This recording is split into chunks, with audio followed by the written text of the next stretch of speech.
Haleluya, puji Tuhan. Tuhan Yesus memberkati Bapak, Ibu, Saudara-saudari. Salam sejahtera dalam kasih Tuhan Yesus Kristus. Hari ini kita akan kembali bersama-sama belajar firman Tuhan. Dan pembacaan kita ada di dalam kitab Roma pasal 16. Roma 16 saya akan bacakan ayat 17 dan 18. Demikian bunyi firman Tuhan.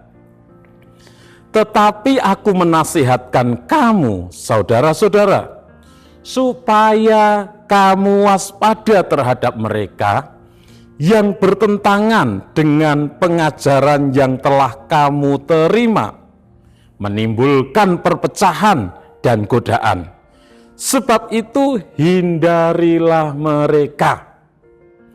Sebab orang-orang demikian tidak melayani Kristus Tuhan kita, tetapi melayani perut mereka sendiri. Dan dengan kata-kata mereka yang muluk-muluk dan bahasa mereka yang manis, mereka menipu orang-orang yang tulus hatinya. Renungan firman Tuhan hari ini saya beri tema, waspadalah terhadap perpecahan. Kalau kita mengobservasi, mengamati dari kitab Roma. Kitab Roma ditulis oleh Rasul Paulus dan tentunya ditujukan kepada orang-orang percaya, jemaat Tuhan yang ada di Roma. Dan di dalam Roma pasal 16 ayat 17 dan 18 berisi nasihat agar umat-umat Tuhan, orang-orang percaya yang ada di Roma, waspada terhadap perpecahan yang ditimbulkan oleh pengajar-pengajar palsu, yang ditimbulkan oleh guru-guru palsu, di mana mereka mengajarkan ajaran yang sepertinya benar, ajaran yang mereka sampaikan menarik, dengan kata-kata yang muluk-muluk, kata-kata yang manis, tetapi sebenarnya yang mereka sampaikan tidak sesuai dengan kebenaran firman Tuhan. Orang-orang, guru-guru palsu, mereka menipu orang-orang yang tulus hati. Dan pesan dari Rasul Paulus, hindarilah mereka, jauhilah mereka. Karena kalau tidak, umat-umat Tuhan yang lemah imannya akan mudah tergoda dengan pengajaran palsu mereka. Pelajaran yang kita dapatkan, interpretasi,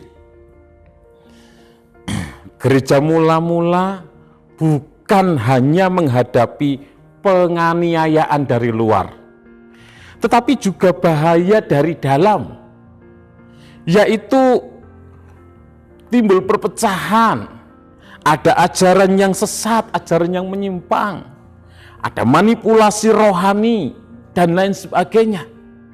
Itulah tantangan yang dihadapi oleh gereja mula-mula. Dan Rasul Paulus dalam bagian akhir dari surat Roma ini memberikan peringatan yang sangat penting. Waspadalah terhadap mereka yang menimbulkan perpecahan dan menggoda dengan ajaran yang bertentangan. Ajaran yang tidak sesuai dengan Injil Kristus yang sudah Paulus ajarkan. Peringatan ini tidak hanya untuk gereja di abad pertama, gereja mula-mula, tetapi juga sangat relevan bagi gereja di zaman sekarang ini, di zaman kita ada ini.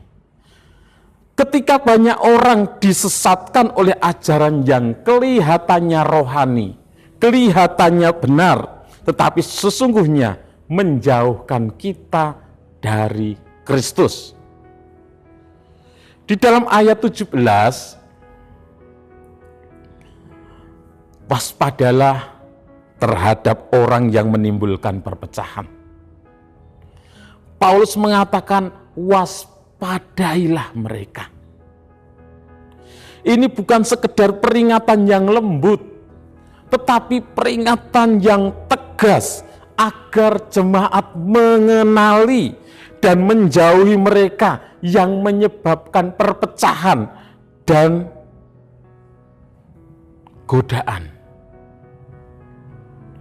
Perpecahan itu seringkali tidak terlihat kasar.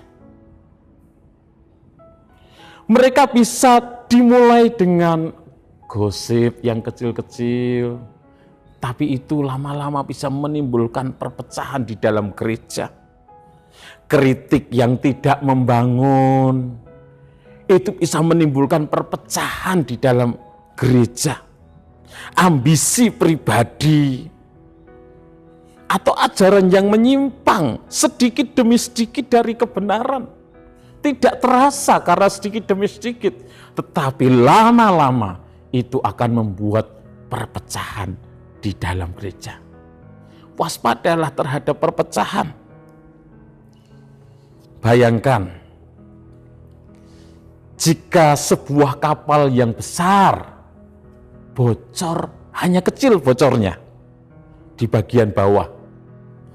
Kebocoran itu tidak langsung menenggelamkan kapal tersebut karena bocornya kecil. Tetapi jika dibiarkan, perlahan-lahan kapal itu akan terisi dengan air dan akhirnya kapal itu akan karam, akan tenggelam.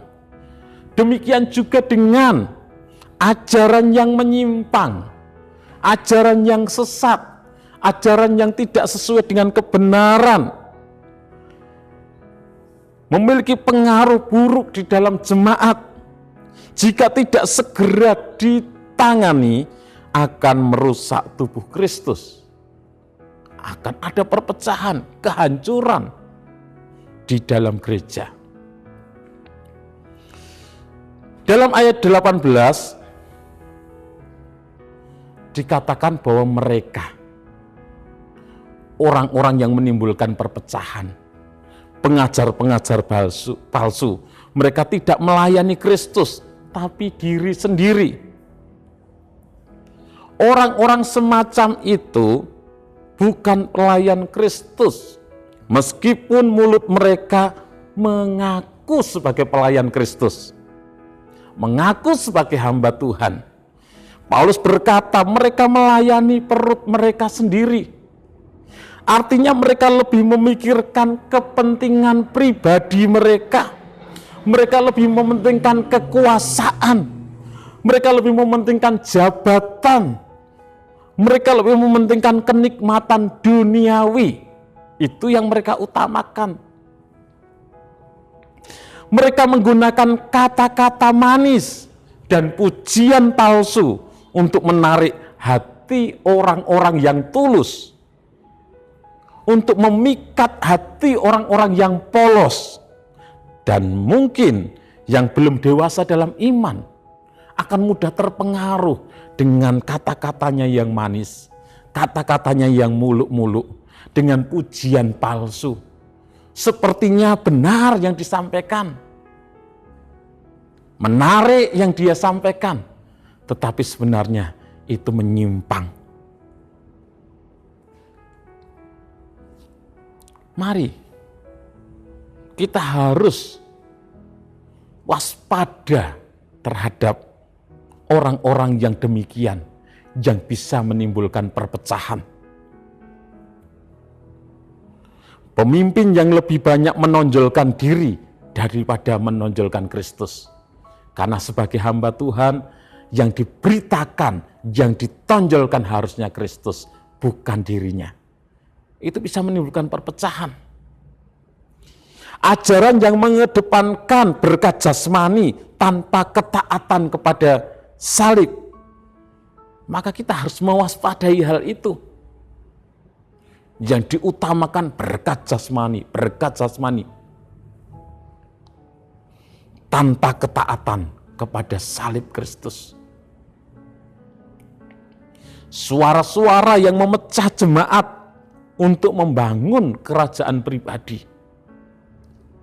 itu bisa membuat kelompok-kelompok, perpecahan-perpecahan di dalam jemaat.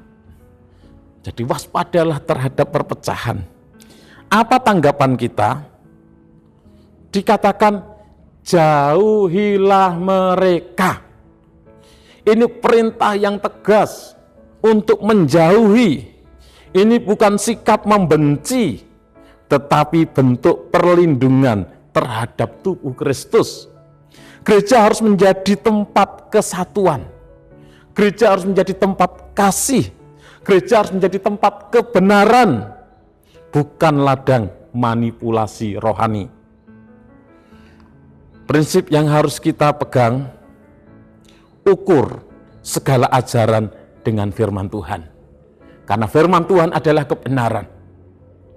Bertumbuh dalam pengenalan akan Kristus supaya tidak mudah disesatkan. Kita harus bertumbuh. Jangan hanya mencari yang enak didengar, tetapi carilah yang benar menurut Alkitab. Supaya kita bisa bertumbuh dengan benar, kita tidak mudah disesatkan, tidak ada perpecahan. Aplikasi dalam kehidupan kita, marilah kita menjadi jemaat yang berakar dalam kebenaran. Bukan hanya penuh semangat, tetapi harus berakar di dalam kebenaran. Jangan biarkan musuh mencuri damai sejahtera dan kesatuan gereja dengan cara-cara yang halus, membuat gereja terpecah. Pertanyaan untuk hidup kita, apakah saya sudah sungguh-sungguh mengenal kebenaran firman Tuhan? Apakah saya turut membangun kesatuan di tubuh Kristus atau malah memperkeruh, membuat perpecahan di dalam jemaat? Adakah suara-suara yang akhir-akhir ini menarik saya menjauh dari kebenaran? Bapak Ibu Saudara yang kasih Tuhan, kiranya Roh Kudus memimpin kita untuk tetap berdiri teguh di atas dasar kebenaran dan tidak terhanyut oleh kata-kata manis yang menjauhkan kita dari Kristus. Waspadalah terhadap perpecahan, terhadap orang-orang yang membuat gereja terpecah, membuat kita terbelah satu dengan yang lainnya. Karena kasih Kristus itu mempersatukan kita. Tuhan Yesus memberkati. Terima kasih kepada Bapak, Ibu, Saudara yang sudah dengan setia mengikuti Renungan 79, kiranya menjadi berkat bagi kita semuanya. Bagi Bapak, Ibu, Saudara yang ingin didoakan dengan pokok doa tertentu atau ingin menyampaikan kesaksian, dapat menyalurkan melalui chat WhatsApp di nomor 0813 2742 0088. Mari kita berdoa. Terima kasih Tuhan, kami bersyukur karena anugerah-Mu, kemurahan-Mu, kami boleh ada sebagaimana kami ada. Bahkan Engkau terus memberkati kami, Engkau memelihara kami, Engkau menyelamatkan kami. Tuhan terus ikat kami dengan kasih-Mu, sehingga kami keluarga GBD LSAD Magelang boleh terus hidup bersatu. Karena kami satu di dalam Engkau. Jauhkan dari perpecahan, jauhkan dari orang-orang yang mengajarkan yang tidak sesuai dengan firman-Mu Tuhan. Terima kasih Tuhan. Tuhan berkati seluruh keluarga GBD LSAD Magelang dimanapun mereka berada. Kiranya kami, keluarga GBD LSAD Magelang, tidak melupakan ajaran-Mu dan hati kami memelihara perintah-Mu, karena panjang umur dan lanjut usia serta sejahtera akan ditambahkan kepada kami. Di dalam nama Tuhan Yesus Kristus kami berdoa bersyukur. Haleluya. Amin.